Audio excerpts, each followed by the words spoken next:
Hello, everyone, and welcome back to Perspective TV, the talk show that discusses the highs, the lows, and everything in between. My name is Hasna. And my name is Michael. And today I'd like to talk about insecurities, how to combat insecurities, how to identify your insecurities, and maybe even classify insecurities. Yeah, I think this is so important because one thing that I've noticed is that insecurities really acts as a personal development kind of area that can either lead you towards maximizing your own potential, or it can be your own personal doom. It is that serious. It does have that potential. It can really isolate you from becoming who you're meant to be, or it can take you right where you need to be in this world. So I think it's important that we discuss it because every single one of us has insecurities on one level or another, and that is where we need to go if we want to make some growth. Yes. Our last episode was about finding your purpose.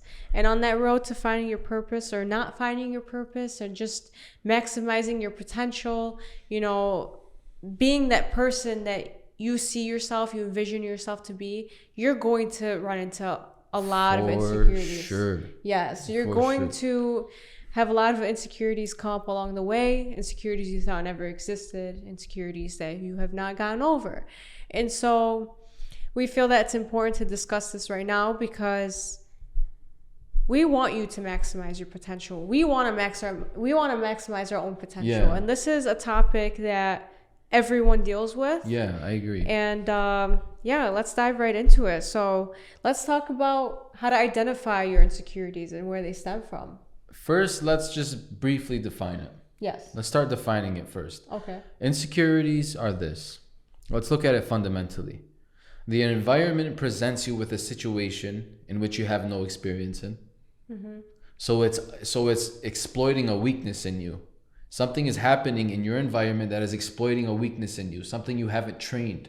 Right. Something inside of you that has no experience. You don't have experience in this situation. You feel insecure. You lack the confidence to confront it in the present moment, right? Mm-hmm.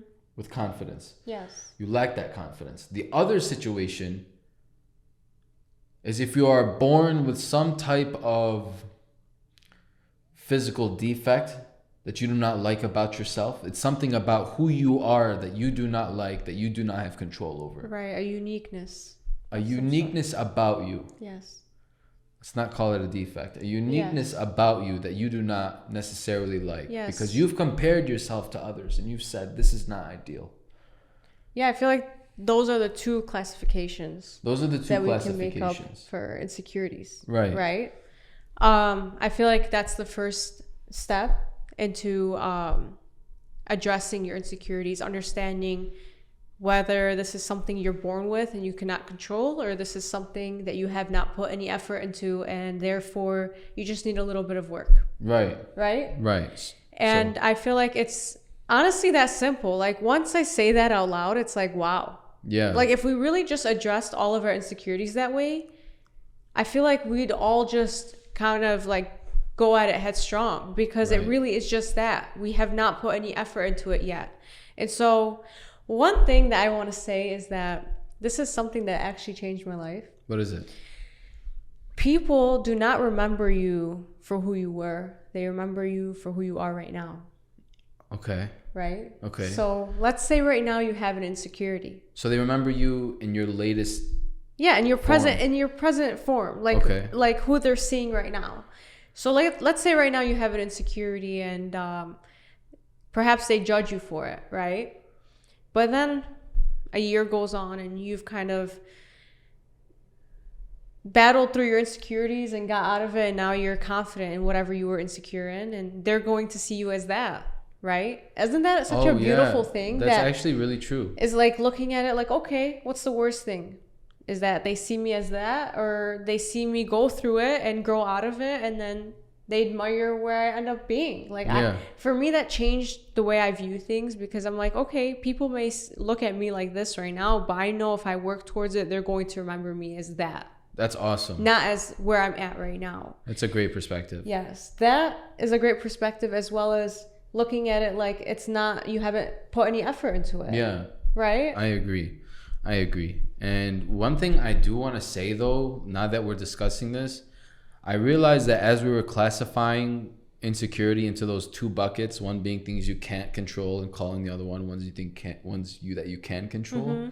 It seems like the only way to overcome the things that you can't control is to learn how to love yourself for it. Would you agree? Yes, I do agree. How do you do that though? I really thought about this, and the way I looked at it is like, are you insecure about it because of something someone might have said about it or someone's opinion, or are you really insecure about it? Like, is this something that stemmed from you? Because usually if we look at children, they don't really have insecurities until someone points it out.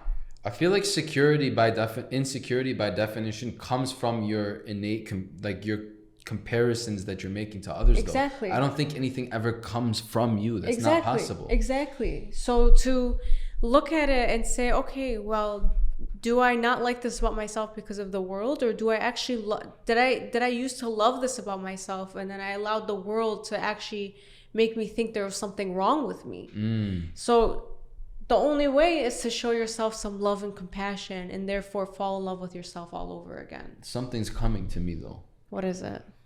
So, we talk about loving your insecurities or loving your unique qualities or loving your individualities, right? Yes. It's easier said than done though. Of course. But here's what's coming to me. What is it? You know how I said that there was this other portion of the classification, those things that you just haven't put work into? Yes. Okay, let's give some examples now. Say you're a horrible public speaker, and you know that about yourself. That was my insecurity. That was my insecurity. Yes? I swear to God, when I was growing up, I was so nervous. I mean, I would do well, but only because I practiced it so many times. But I was so nervous and so insecure about how I looked standing up in front of the class. And I'm not talking about little insecurities. I know this is a little insecurity. I have much bigger insecurities, but I'm just going to use this as an example. I know that if I put more effort into this insecurity, this thing that I can control, the insecurities I can control, the more effort I put into them, the more the insecurity turned into confidence. Yes. So confidence is where energy is placed. Yes. The more energy you place into a particular spot, the more confident you grow. So if insecurity is merely a lack of energy or a lack of attention, then all you really have to do is place a lot of attention in those places that you're insecure about. But we don't want to go there though. But hold on, you're saying this, but how does that apply to something you can't control? The reason I'm saying that is because by continuously applying yourself in the places you can control and overcoming the insecurities in the places you can control, you gain self-love from those places, and you can apply it to the places you can't control. I see. Okay? I like this. Okay? So, I can't control the fact that my nose is big. Right. And I can't control the fact that I feel like this might make me ugly. Right. But I can go over here and I can change the fact that I feel like I'm not educated enough. And I can change the fact that I feel like I'm a bad public speaker. And I can change this portion of my character. And I can change that portion of my character by applying work and energy and beating myself up and knowing that I can become something and making something of myself. Then I can turn around and say, I love that nose. Yes. You know what I'm saying? Yes, I feel that. Yes. I have no words, but. Right? Yeah. Yes. You know what? That's so true. I'm sorry, but that just smacked my face, because that is so true. Because I feel like the people who have the most insecurities, like the insecurities where they can't control, they combated the things they can control, and now they exude confidence, and they wear the things that they think are defects. That's your way out. And then they become the most beautiful people. That's your way out. How are those people so confident? I always wanted to know that. Yeah. They're so confident because they said, you know what, this doesn't define me. I'm going to look over here. I'm going to make this define me. Yes. And then they took all of those lessons, those jewels, that adversity, that confidence, and they said, I love this part of me now. Right? I agree. So this is how you deal with insecurity. We're going to keep this video short today, right? Because we don't need it to be much longer than this. No, I'm jumping out of my seat here. We don't need it to be much longer than this. This is how you deal with insecurity. You have two buckets, a classification system. Yes. Things you can control, things you can't control. You really hate the things you can't control.